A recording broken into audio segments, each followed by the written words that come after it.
안녕하세요. 저희는 건설 폐기물 감축을 위한 새 건물 업사이클링에 대한 발표를 준비한 콘스트팀 한국과영대학교 유지한 최성아입니다. 본격적으로 건설 폐기물 업사이클링에 대해 논하기 앞서 업사이클링에 대해 먼저 정의하도록 하겠습니다. 업사이클링이란 버려지는 물품에 새로운 가치를 부여하는 것을 말합니다. 보통 우리가 생각하는 업사이클링은 작은 물품의 폐기물을 다시 재사용하여서 더 가치 있는 물품으로 변화시키는 것을 보통 생각합니다. 그러나 이러한 작은 물품 외에도 건축물이나 공간을 목적을 잃은 또는 용도를 잃은 그러한 공간을 다시 새로운 목적과 용도를 부여하여 가치를 부여하는 것 또한 업사이클링으로 분류되고 있습니다. 그중 폐건물 업사이클링에는 공간 업사이클링이라는 개념이 적용됩니다. 공간 업사이클링이란 활용성이 낮아진 건축물이나 공간의 고유한 정체성을 유지하면서 새로운 기능과 용도의 공간으로 활용하는 것을 의미합니다. 따라서 폐건물의 공간 업사이클링은 현재 사용되지 않고 용도를 잃은 폐건물에 공간 업사이클링을 적용하여 더욱 가치 있는 건물로 탈바꿈시키는 것을 말합니다. 현재 가장 활발하게 이루어지고 있는 폐건물 업사이클링은 현재 제조업의 쇠퇴로 많은 공장들이 벌어지고 있기 때문에 이러한 공간들을 복합 문화 공간이나 카페 아니면 다른 가게로 탈바꿈시키는 것이 대표적입니다. 그리고 폐건물은 무엇보다 여러 가지 문제를 일으킵니다. 폐건물이 존재함으로써 그 지역에는 여러 사회적인 문제가 발생하게 됩니다. 가장 대표적으로는 폐건물의 존재로 인하여 폐건물이 도심적 흉물이 되어 도시의 미관을 해치는 것이 가장 대표적입니다. 뿐만 아니라 폐건물이 범죄의 장소나 자살 같은 행위의 장소가 되는 등 사회적 문제의 중심이 되고 있습니다. 따라서 이러한 폐건물을 없애는 것은 필수적인데 이러한 과정에서 철거 과정을 필수적으로 거치게 됩니다. 그런데 이 철거 과정에서 이미 사용되고 있었던 건축물이 부서지고 그리고 이때 발생하는 건설 폐기물이 결국 환경오염으로 이어지게 됩니다. 따라서 이에 대한 문제 해결이 시급한 상황입니다. 지금부터 말씀드릴 내용은 실제 폐건물 업사이클링들의 사례입니다. 첫 번째 말씀드릴 사례는 네덜란드 헤이그에 있는 루드호프라는 집합 주거 단지인데요. 원래 이 루드호프는 사진에서 보시는 것과 같이 매우 낡고 오래된 곧 부서진 운명의 교회였으나 이 사진과 같이 틀 16채의 가구를 가진 집합 주거 단지로 탈바꿈되었습니다. 근데 원래 교회의 시인의 예배당은 이 단지들의 공동 정원으로 이용되고 있고 교회의 외벽을 그대로 둔 채 새로운 벽을 설치하여서 보시는 것과 같이 매우 아름다운 집합 주거 단지로 탈바꿈하였습니다. 다음 사례는 영국 런던에 있는 테이트 모던 현대미술관입니다. 원래 이 테이트 모던 현대미술관의 건물은 런던에 있던 화력발전소였는데요. 세계대전 당시 런던에 전력을 공급하기 위해 세워졌던 이 화력발전소는 20세기 말에 그 쓸모가 없어지자 이런 영국에서 가장 큰 현대미술관으로 탈바꿈되었습니다. 현대미술관은 매우 많은 현대미술 작품들을 보유하고 있으며 이 미술관 덕분에 이 근방의 사회가 매우 활성화되었습니다. 다음 사례 역시 미술관입니다. 이 사례는 프랑스 파리에 있는 오르세 미술관인데요. 이 오르세 미술관의 건물은 원래 프랑스의 오를레앙이라는 철도 회사의 기차역이었으나 점차 그 쓸모가 없어지자 이러한 프랑스의 3대 미술관의 규정으로 큰 미술관으로 탈바꿈하였습니다. 현재 이 건물에는 마네, 고흐 그리고 고갱과 로댕 등 많은 미술 거장들의 작품이 다수 보유되어 있습니다. 다음 사례는 역시 유럽인데 핀란드 헬싱키의 카타야노카 호텔입니다. 이 호텔은 원래 우측 사진과 같은 형태로 교도소였으나 현재 내부를 새롭게 인테리어하여 이 헬싱키에 있는 카타야노카 호텔이라는 이름의 호텔로 운영하고 있습니다. 다음은 마지막 해외 사례입니다. 이 해외 사례는 미국 뉴욕에 있는 하이라인 파크인데요. 이 공원은 원래 미국 뉴욕 도심 속을 지나다니는 철도가 지나다니는 국가도로였으나 그 철도가 이제 쓸모가 없어지자 보시는 바와 같이 나무를 심고 여러 가지 공원을 조성하는 등의 행위를 통해 하이라인 파크라는 새로운 명물로 탄생되었습니다. 이 공원은 최근 서울에 생긴 서울로 7017의 모델이 되기도 합니다. 다음은 이제 국내 사례입니다. 첫 번째 말씀드릴 국내 사례는 대한민국 부산에 있는 F1963이라는 건물입니다.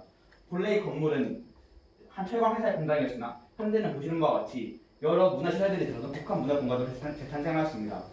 현재 이 시설 안에는 카페와 도서관 등 다양한 시설들이 설치되어 있으며 F1963이라는 건물의 이름 뜻은 F는 공장의 팩토리, 1963은 공장이 세워진 1963년도를 나타낸다고 합니다. 이제 마지막 사례입니다. 마지막 사례는 대한민국 서울에 있는 스타덤 기획사의 사업입니다. 본래 이 건물은 투자나 건물이 이루어지던 건물이었으나 건물이 버려지고 팔리자 이 스타덤이라는 연예 기획사가 이 건물을 사들여 사업으로 개조하였습니다. 자, 이러한 폐건물 업사이클링에 무슨 장점을 가지고 있길래 굳이 해야 하는 것일까요? 폐건물 업사이클링의 장점은 크게 세 가지로 분류할 수 있습니다. 첫 번째는 사회적 문제 해결, 그리고 지역사회 활성화, 마지막으로 환경에 긍정적 영향을 준다는 것입니다. 사회적 문제 해결이라 하면 본래의 폐건물이라는 것은 사회적으로 굉장히 큰 문제가 되는 문제들인데 이 폐건물을 철거가 아니라 업사이클링을 통해 새로운 가치를 지닌 공간으로 재창출함으로써 그 자체로 폐건물에 대한 사회적 문제를 해결할 수 있는 것입니다. 다음은 지역사회 활성화인데요. 앞서 보았던 프랑스 파리의 오르세 미술관 또는 영국 런던의 테이트 모던 미술관 등 본래 그 지역은 그렇게 번화한 거리가 아니었으나 그런 업사이클링된 건물이 설치됨으로 인해서 매우 번화하고 지역사회가 활성화된 효과를 얻을 수 있었습니다. 이러한 효과를 받아서 이런 폐건물 업사이클링은 지역사회를 활성화할 수 있는 효과를 낼 수 있습니다. 실제로 국내에도 서울 성수동에 여러 카페들이 존재하는데 대부분의 카페들은 공장을 개조한 형태입니다. 본래 그 공장이 버려진 상태에서 성수동은 살짝 버려진 도시 같은 느낌이 들었는데 공장들이 카페로 업사이클링 되면서 다시 번화하고 있는 곳입니다.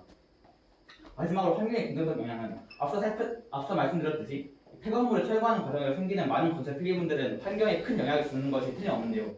업사이클링 방법에서는 이러한 환경 영향을 주는 건설 피해분들이 별로 발생하지 않기 때문에 환경에 긍정적 영향을 줄 수밖에 없습니다. 저희는 앞에 사례와 장점들을 통해서 폐건물 업사이클링에 대한 필요성에 대해 알아보았습니다. 그리고 이러던 와중 저희가 이제 폐건물 업사이클링을 다시 활성화하기 위해서 어떤 방안들을 도입하는 것이 좋을지 생각을 해보았고 생각보다 개인과 기업이 주도하여 업사이클링을 하는 데에는 어려움이 많다는 결론에 도달했습니다. 따라서 저희는 두 가지 방안을 제안하고자 합니다.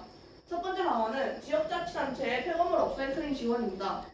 지역자치단체가 가장 먼저 해야 할 일은 폐건물의 실태를 파악하는 것입니다. 무엇보다 폐건물의 실태 파악이 중요한 것이 공사 중단 등의 이유로 폐건물이 된 경우는 현재 조사가 되고 있으나 단순히 사용되지 않고 용도를 잃은 건물들은 현재 조사가 되고 있지 않은 상태입니다. 따라서 이러한 폐건물의 실태를 파악하고 각각 어떠한 이유로 폐건물이 되었고 현재 어떠한 상태인지를 파악한다면 앞으로 이어질 폐건물의 업사이클링 정책에 훨씬 큰 도움이 될 것입니다. 그리고 이 대책으로는 크게 두 가지 방향을 나누는데 첫 번째는 업사이클링입니다. 이것은 가장 이상적이고 환경적인 방법으로 만약 폐건물이 이제 버려져 있는 상태라면은 업사이클링을 통해서 더욱 가치 있는 방향으로 반전시킬 수 있습니다. 이때 여러 폐건물들은 이제 경영난 등의 경제적인 이유로 버려진 경우가 있는데 이런 경우 보조금 지원 등의 방법으로 업사이클링을 더욱더 보조해주고 활성화시킬 수 있습니다. 뿐만 아니라 앞에 폐건물 실태를 파악하면서 각 지역에 어떤 인프라가 필요하고 각 건물을 어떠한 방향으로 업사이클링을 하면 가장 효과적인지를 지역자치단체에서 매뉴얼식으로 알아본다면 각 건물을 어떤 방향으로 업사이클링을 시킬지 방향성을 제시해줄 수 있다는 장점도 있습니다. 그리고 두 번째는 철거 또는 재건축입니다. 물론 업사이클링을 시키는 것이 가장 효과적인 방법이지만 불가피하게 철거를 해야 되는 상황도 물론 존재합니다. 그런 경우에는 이제 국가가 건물을 매입해서 그런 경제적인 문제를 해결해주는 방법을 도입할 수 있습니다. 그리고 이때 적용될 수 있는 친환경적인 방법은 후에 논의하도록 하겠습니다. 그리고 직접적인 지원뿐만 아니라 폐건물 업사이클링에 대한 정책이나 이런 사례들을 홍보하면서 개인이나 기업 단위가 주도적으로 폐건물 업사이클링을 진행할 수 있도록 동기부여를 하는 것도 지역자치단체가 할 수 있는 가장 효과적인 정책이라고 생각합니다.